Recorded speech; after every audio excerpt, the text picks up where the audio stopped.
vous êtes un Papa Simon Kimbangu. Parce que hier, lors de la cérémonie, vous avez semblé le dire. Comment? Lorsque vous avez vu la médaille offerte à Papa Simon Kimbangu, qui serait votre père, j'ai dit ça au conditionnel, vous avez dit, retournez-moi ça. Vous ne voyez pas que ça se ressemble? Moi, j'ai compris, moi, que vous avez voulu nous dire que vous étiez Papa Simon Kimbangu. Vrai ou faux? Oui, mes chers amis, je vous remercie beaucoup. Votre question est vraiment pertinente. Je pense bien en tant qu'homme vivant, matériellement et spirituellement, je ne peux pas avoir cet orgueil de me déclarer en tant qu'homme vivant, matériel que je suis, être Papa Simon Kimbangu. Je m'explique. Quand je disais hier que la médaille qu'on remettait à mon père, elle ressemblait totalement à la mienne. On a fait de mon père grand cordon, comme moi je le suis. Mon père, il est réellement papa, tel fils, tel père, tel fils. Donc si je prétends me dire être Papa Simon Kimbangu dans le sens tel que vous le comprenez, je pense que ce serait vraiment de l'orgueil de ma part. Papa Simon Kimbangu, c'est un saint. Moi, je suis un pauvre homme. C'est pour cela que j'ai commencé par vous dire que, étant matériel et spirituel en même temps, et Papa Simon Kimbangu étant en ce moment bien précis, spirituel, me comparer à lui, c'est trop grand. Mais comment vous expliquez que vous soyez né le 18, enfin la date annoncée par votre père, si c'est votre père, si c'est pas vous-même? En 1910, moi je n'étais pas encore né. Mais mon père avait dit, je vais renaître en 1918. C'est un langage profondément mystique. Et comme tel, j'ai difficile pour vous le décrire, puisque c'est un langage à lui. En tant qu'homme vraiment spirituel, envoyé spécial. Donc il avait une certaine méthode d'expliquer des situations. Et moi, quand je dois dire que je suis Papa Simon Kimbangu, aïe, c'est grave. Il est né le 12 septembre 1887. Et en 1910, il déclare que je vais renaître en 1918. Il a eu des raisons à lui, en tant qu'homme spirituel. Quand je dis c'est un envoyé, réellement c'est un envoyé. Parce qu'il nous a fait découvrir beaucoup de choses. Ce n'est que par après que nous nous sommes aperçus que lui, il n'était pas un homme comme moi, je le suis, moi et vous. Pourquoi? En 1921, le 6 avril, quand il a commencé son travail, ce n'est qu'en ce moment-là que maman nous faisait beaucoup de révélations. Maman nous disait, eh bien, voyez-vous, maintenant je découvre pourquoi tout le temps, votre père était sévère en lui-même, à nous et à vous autres les enfants. Sa sévérité spirituelle démontrait réellement qu'il avait au moins une mission spéciale que nous ne comprenions pas.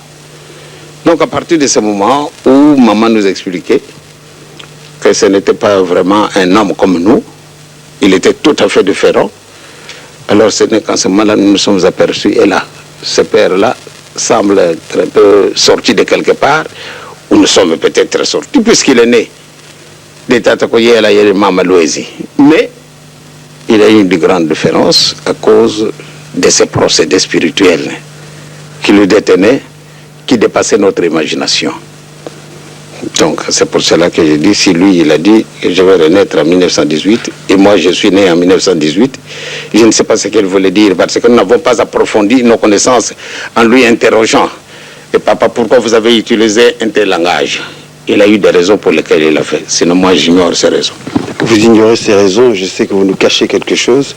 Vous êtes tellement humble que vous ne voulez pas nous le dire. Mais nous vous disons que vous vous êtes révélé être Papa Simon Kimbangu. Souffrez que nous vous le disions à travers les exemples, à travers les miracles. Nous vous posons une autre question. Quelle est la place de l'Esprit Saint au sein de l'Église kimbanguiste? Eh bien, je pense bien que ma question là, elle est toute simple. Le Saint-Esprit, ce n'est pas un oiseau, ou bien une lame de feu, tel que cela se manifeste. Mais le Saint-Esprit, c'est un homme, c'est une personne. Que ce soit une femme, que ce soit un homme, mais c'est une personne. Mais une personne, puisque la Bible est tellement obscure, je vous enverrai. Ce langage paraît un peu très obscur, je vous enverrai le Saint-Esprit. Et il est dit bien, vous le connaîtrez, tandis que les autres vont l'ignorer. Donc les gens qui le connaissent, moi, je dis que le Saint-Esprit, c'est une personne, puisque je sais très bien que nous avons goûté ces bonheurs spirituels. Et nous continuons à les goûter à travers Dieu le Père, à travers Dieu le Fils et à travers de la personne citée, le Saint-Esprit. Nous continuons à goûter ces bonheurs-là. Vous continuez à goûter le bonheur. Est-ce que le Saint-Esprit, Papa Simon Kimbangu, n'aurait pas pris la place du Saint-Esprit au sein de l'Église kimbanguiste? Moi, j'ai difficile pour vous le décrire. En tant que fils, je serais vraiment pris pour un orgueilleux. Je sais très bien que les manifestations du Saint-Esprit, de la Sainte Trinité, se manifestent toujours. Et dire que moi, je peux avoir cette prétention, Papa Simon Kimbangu et le Saint-Esprit, j'ai difficile pour le dire. Je m'excuse beaucoup. Peut-être je peux connaître quelque chose, mais peut-être à la longue, les gens vont découvrir le véritable secret et le véritable mystère qui s'y attache. Revenons maintenant à la cérémonie qui nous amène ici à Kinshasa, la réhabilitation de Papa Simon Kimbangu. Comment vous avez vécu ça et comment vous vivez ça maintenant? Qu'est-ce que ça apporte au sein de l'Église kimbanguiste? Eh bien, au sein de l'Église kimbanguiste, tout d'abord, pour nous, c'est une grande fierté. Papa Simon Kimbangu, qui a été pourchassé comme un véritable gibier par tout le monde, que ce soit des côtés blancs, jaunes, rouges, noirs même, nous l'avons pourchassé. Nous l'avons traité de tout. Nous lui avons prêté les intentions qu'il n'a jamais eues et qu'il n'en aura jamais. Mais on l'a traité de magicien, d'un grand sorcier, d'un rosicrucien, d'un franc-maçon. Eh bien, maintenant, certaines circonstances ont forcé le gouvernement colonial pour détruire ce qu'ils ont sémé à travers des années. Du 12 septembre 1921, date de son arrestation, jusqu'à la fin de sa vie, il a été traîné dans la boue, tout en le prêtant tout ce que je viens de vous citer tout à l'heure, et inculqué même aux enfants. Jusqu'aujourd'hui, on continue à les traiter d'un imposteur. Pourquoi? Parce que nous avons été colonisés, et les séquelles de la colonisation, qu'on le veuille ou non, restent vivantes. À partir du moment où ces séquelles restent vivantes, il nous est matériellement difficile pour essayer de nous dégager. Les solutions qui peuvent y venir ne peuvent sortir d'ailleurs que de Dieu lui-même. Que chacun de nous se fasse un effort pour essayer de se découvrir et se connaître soi-même. Qui suis-je moi en tant qu'homme noir? Notre frère qui a été arrêté parce qu'il a prétendu être au service de Dieu. Il a été envoyé par le Saint-Esprit, par Jésus-Christ, pour qu'il vienne continuer son œuvre. Aussi longtemps que nous ne sommes pas parvenus à nous découvrir, mes chers amis, nous continuerons toujours à dépendre des autres. C'est pour cela que chacun de nous fasse un effort pour qu'il se connaisse. Qui suis-je, moi, homme noir? Ce qu'a fait mon frère noir, Simon Kimbangu. Voilà comment il a été traité. Et tous les serviteurs de Dieu qui se sont succédés depuis que notre pays est indépendant, pourquoi on ne les a pas arrêtés? Malgré beaucoup ont prétendu être les imitateurs de Simon Kimbangu. Mais on ne les a pas arrêtés. Mais jusqu'à présent, puisqu'ils s'occupent de l'œuvre des Noirs, ils ne peuvent connaître aucune considération. C'est pour cela la réhabilitation de Papa Simon Kimbangu hier, cette grande cérémonie, est pour moi une véritable découverte d'une nouvelle vie. Nous pouvons faire un véritable démarrage d'une nouvelle vie.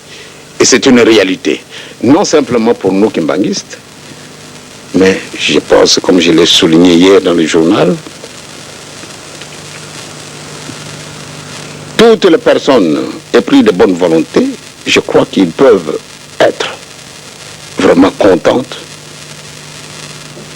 Pourquoi? Parce que on a essayé de laver un frère qui a été condamné à mort par un tribunal militaire mitigé. C'est vraiment curieux. Pourtant, il n'a jamais utilisé une force quelconque. Il n'a jamais utilisé la violence. Jamais. Il n'a jamais prêché la violence. Il n'a jamais prêché la désobéissance. Mais il est resté cloué parce que personne ne pouvait intervenir pour lui. Tout ce qui pouvait être comme ses avocats, personne n'a osé défendre Papa, parce que c'était tout d'abord une fierté pour moi de ce que mon père a supporté son poids durant 30 ans. C'est une fierté pour moi. Parce que si mon père avait failli à sa mission, ce serait une véritable catastrophe pour nous autres en tant qu'hommes qu'on appelle nègres. Ça aurait été vraiment une véritable catastrophe. Mais il a supporté son poids jusqu'à la fin de sa vie. Et qu'il continue à les supporter, malgré les injures, malgré les calomnies, malgré les moqueries, malgré toutes les attaques. Donc il a été obligé, et que nous continuons à être obligés. Mais il n'a pas failli à sa mission. Il a résisté jusqu'à la fin de sa vie. Donc pour nous, c'est une grande victoire. Non simplement pour les Kimbanguistes, mais pour tout le monde. Une victoire pour tout le monde. Hier, au centre d'accueil, vous avez dit que le pouvoir et la richesse seront acquis sans effusion de sang et l'intelligence sans médaille. C'est une pensée philosophique que nous n'avons pas comprise. Si vous pouvez nous l'éclaircir. Vous êtes aussi profond dans votre question. Vous savez, votre français a pénétré un peu des endroits qui me paraissent être un peu obscurs, du fait que vous avez été un peu très profond dans votre français. Si vous voulez bien m'éclaircir davantage, peut-être j'aurai une réponse exacte à vous donner. Je répète, c'est vous qui l'avez dit hier, je l'ai noté, sauf si je me suis trompé, que parlant de Zaïre par exemple, vous avez dit que le pouvoir et la richesse seront acquises, c'est-à-dire que nous aurons le pouvoir et la richesse sans effusion de sang. Voilà mon cher ami. C'est-à-dire, c'est une fierté pour moi que les gens ne nous interprètent pas les intentions que je n'aurai jamais de ma vie. Jamais. Nous n'aurons jamais la prétention d'inquiéter qui que ce soit dans leur pouvoir matériel. Dans le pouvoir spirituel, là franchement, je peux dire, le bon Dieu est grand et il nous aime. Nous ne pouvons pas accepter à ce qu'on puisse utiliser une force quelconque pour obtenir gain de cause sur un problème bien donné. Quand nous revendiquons, nous le revendiquons raisonnablement, tout en évitant de blesser. Moi, je n'aime pas blesser les gens. Je vous dis la vérité, mais je n'aime pas blesser la vérité. Mais quand je vous vois que vous n'avez pas compris, j'aime beaucoup me taire et trouver un autre moment pour que je puisse vous l'expliquer encore davantage. Sinon, moi, je n'aime pas blesser quelqu'un. Dans ce sens que les gens apprendre que le pouvoir et la richesse, nous les obtiendrons non en utilisant une méthode violente. les gens vont dire, ah, peut-être ils veulent avoir plutôt le pouvoir de diriger. Vous savez, mes chers amis, ces idées-là ne me viendront jamais en tête pour diriger qui. J'aime beaucoup me faire diriger. Vous savez, j'ai appris de la part de mon père d'obéir même à une petite sentinelle.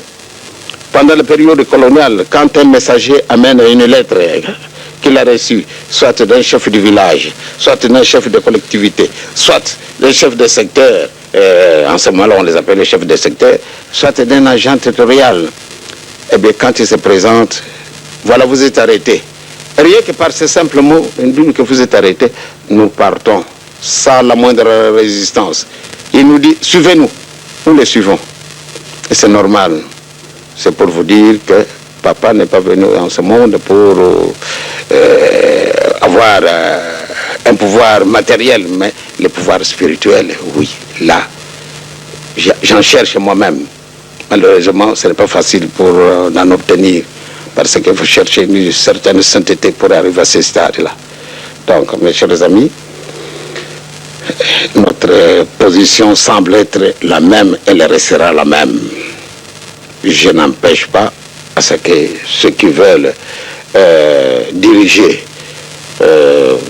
matériellement le pays, n'importe qui, je me soumettrai.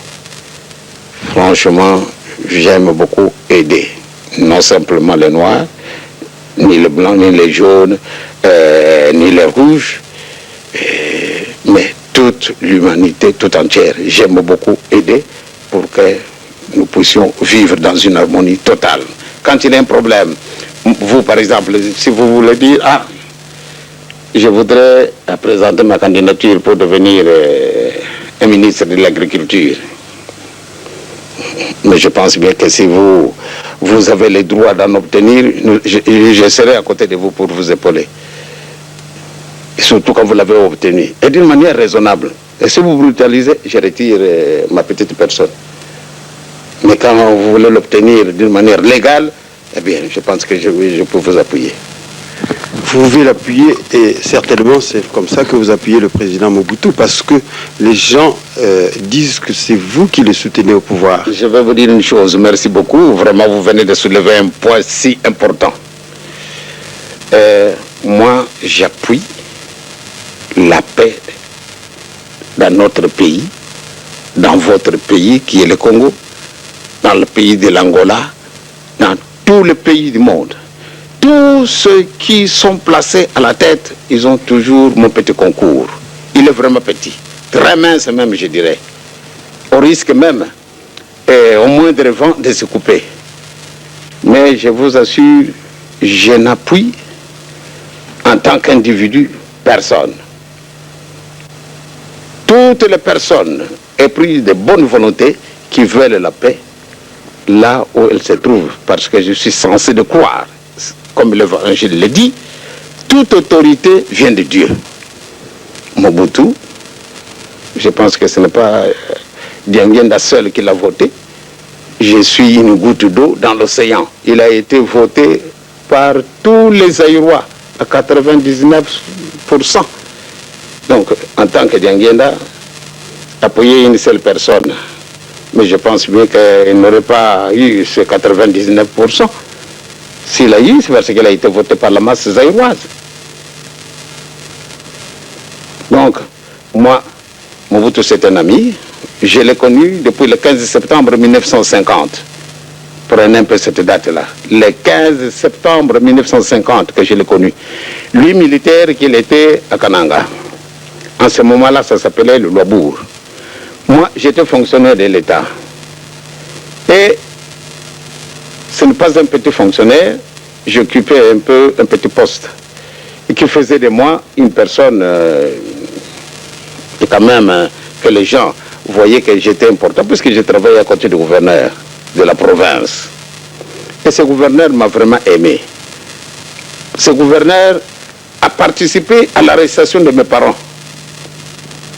Eh bien, il m'a pris dans son engrenage pour essayer peut-être de sucer en moi certaines vérités spirituelles Et peut-être il avait d'autres objectifs, ce qui est à lui, mais selon moi, je l'ai estimé. Et ce gouverneur m'a beaucoup estimé. Il m'a amené à Kananga en 1950. Et c'est comme ça que nous sommes connus avec le président Mobutu. À ce moment-là, il était caporal. Je l'ai connu. Eh bien, comme c'était un homme simple, sa maison voisine à la mienne, célibataire qu'il était, moi marié, et nous sommes sortis en dehors de la région de Kananga, ou bien du Kasaï oriental, ou bien Kasaï occidental. En ce moment-là, il n'y avait qu'un seul Kasaï.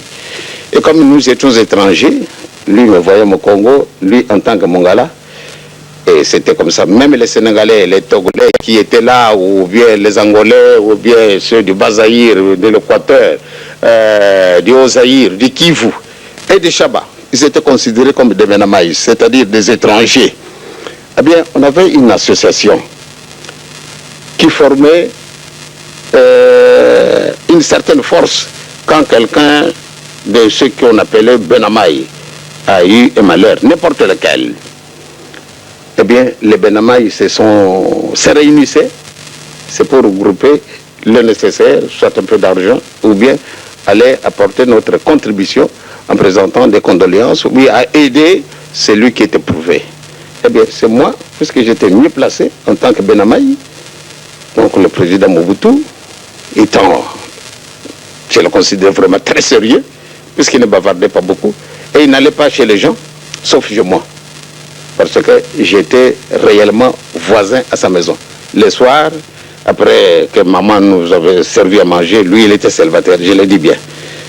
Maman nous aurait servi à manger, après avoir mangé, lui il s'en allait dormir, et nous autres, parce que lui il n'avait pas l'habitude de sortir, malgré le militaire qu'il était. Eh bien, depuis ce moment-là, jusqu'au moment où mon père est mort, toutes les cérémonies de deuil, c'est Mobutu qui s'en occupait. En tant que secrétaire de Benamaï. Moi, je ne voulais pas m'intéresser à tout ça. Moi, je n'étais pas le président, mais j'aimais beaucoup les appuyer. Moi, j'étais pris dans cet engrenage-là, parce que, étant fils de Simon Kimbangu, les gens pouvaient nous interpréter les intentions que nous n'avions pas. C'est en ce moment-là que j'ai connu le président Mobutu. Bon, nous nous sommes séparés en 1952, en juillet. Moi, je suis rentré au Zaïre, et plutôt à Kinshasa. Lui, il est resté là-bas. Et quand il a terminé, comme comptable, il est revenu à Kinshasa en tant que sergent. Eh bien, moi, fonctionnaire de l'État, nous avons continué nos relations. Il a continué à me fréquenter. Et moi aussi, j'ai continué à le fréquenter. Il était militaire. Et alors, quand il s'est marié, la défunte, nous étions tous associés. Pourquoi? Parce que nous avons nos amitiés qui étaient déjà renouées avant son mariage. Donc au moment où le premier fils au président est né, je me trouvais à Kinshasa et il ne m'a jamais pris en défaut. Il est devenu président. Eh bien, je crois que je voyais en lui, même quand nous étions à Kananga, ce ne sont pas des choses simplement que je dois aller déclarer à n'importe qui. Quand nous étions à Kananga, il m'a trouvé que j'étais vraiment très intéressant. Il avait d'ailleurs difficile pour m'aborder, mais quand même, il a senti quand même que c'était bien de m'aborder et nous avons noué des relations. Depuis ce moment-là, il ne m'a jamais reproché quelque chose, je ne lui ai jamais reproché quelque chose. Donc, je pense bien que cette reconnaissance méritait vraiment, on dirait, quelque chose d'indélébile. Pourquoi être reconnaissant vis-à-vis de Mobutu? Mobutu, je l'ai déclaré hier, vous l'avez suivi, avec certains de ses amis. Parce que lui, il était journaliste dans les actualités africaines. Ils ont osé écrire des articles qui parlaient de Papa Simon Kimbangu et des injustices belges. Eh bien, il a été menacé d'arrestation. Et vraiment, nous avons beaucoup prié pour que le bon Dieu puisse l'aider vraiment le Seigneur l'a aidé. Jamais au moment où on le menaçait d'arrestation et qu'il venait nous soumettre cette question et qu'on priait pour lui et qu'on a mis la main dessus. Donc on ne l'a pas arrêté. Bon, maintenant, il est devenu président de la République. Et je pense bien que, comme je l'ai dit, je pense que tous Zaïrois l'avaient applaudi comme chef de l'État. Et que moi aussi, je ne devais pas faire le contraire. Parce que nous avons un principe. Celui qui se marie avec maman, nous l'appelons qui? Papa. Donc, lui, il a marié les Zaïre, et qui est notre mère ou bien notre père. Donc nous devons l'appeler président de la République. Donc je lui dois du respect et de la reconnaissance de ce qu'il a fait pendant les moments difficiles pour la reconnaissance de cette église. Voilà. Bien, merci.